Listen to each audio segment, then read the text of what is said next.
तो यहाँ पर पाकिस्तान के प्रधानमंत्री नवाज शरीफ पहुंचे हुए थे और उन्होंने जब अपना संबोधन दिया तो उसमें भारत का जिक्र नहीं आया और न ही आतंकवाद का जिक्र आया। चूंकि अगर सार्क देशों की बात करें तो आतंकवाद एक बड़ा मसला है, खासकर भारत और पाकिस्तान के लिए। हमारे संवाददाता धीरेन्द्र पुंडीर काठमांडू में मौजूद रहे, इस पूरे पल का जायजा लिया। 26/11 हमले की आज 6वीं बरसी है, यानी 26 नवंबर 2008 को मुंबई पर हुआ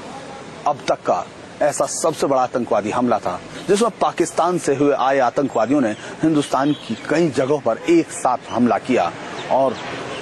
ऐसा नुकसान पहुंचाया जिसके जख्म आज भी हैं। उसके बाद उस घटना में एकमात्र पकड़े गए जीवित आतंकवादी कसाब को जरूर फांसी की सजा दी गई, लेकिन पाकिस्तान में बैठे उसके आकाओं का आज भी बाल बांका नहीं हुआ, क्योंकि पाकिस्तान सरकार ने कभी इस बात की वो दिखाई नहीं, कभी इस बात में रुचि नहीं दिखाई कि वो अजमल कसाब के साथ उन 10 आतंकवादियों को भेजने वाले आकाओं को सजा दे सके। हालांकि हिंदुस्तान ने कई बार इसके सबूत दिए, तमाम चीजें दी, लेकिन पाकिस्तान ने कुछ दिन तक लश्कर चीफ हाफिज सईद को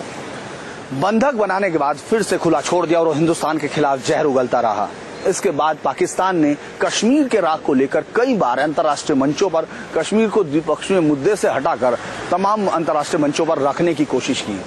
पाकिस्तान की तरफ बढ़े हुए दोस्ती के हाथ के बदले में हमेशा पाकिस्तान ने कुछ ना कुछ ऐसा काम किया जिससे कि दोस्ती की भावना को चोट लगती हो।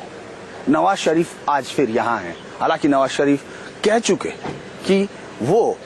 पाकिस्तान तैयार है बशर्ते भारत पहल करे, लेकिन यही नवाज शरीफ इस पहल का जवाब नहीं दे सकते कि जब हिंदुस्तान के प्रधानमंत्री नरेंद्र मोदी ने शपथ ग्रहण समारोह में तमाम देशों को बुलाया था, उसके बाद जब बातचीत फिर से पटरी पर चढ़ी और लगा कि ये बातचीत वापस राह पर आ रही है, उसके बाद उनके उच्चायुक्त ने मुलाकात से पहले, सेक्रेटरी लेवल की मीटिंग से पहले जिस तरह सेपरेटिस्ट लीडर से बात करने की कोशिश की, वो लगातार इस बात की तरफ इशारा करा कि पाकिस्तान इस तरह के मामले में कभी गंभीर नहीं रहा। आज फिर वही 26 नवंबर है और यहाँ सार्क सम्मेलन में दोनों देशों के प्रधानमंत्री होंगे, लेकिन उनके बीच की कटुता जो बढ़ चुकी है, जो भारत और पाकिस्तान के बीच का जो दिख रहा है कि इस समय दोनों के बीच कहीं ना कहीं एक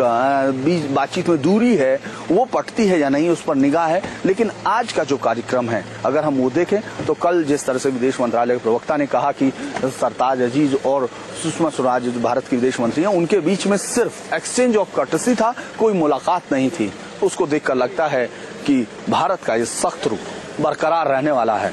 और पाकिस्तान जब तक मीनिंगफुल डायलॉग पर नहीं आता तब तक भारत बातचीत करने में रुचि नहीं दिखाएगा। वीडियो जर्नलिस्ट सत्यारंजन के साथ धीरेन्द्र पुंडीर, न्यूज नेशन, काठमांडू।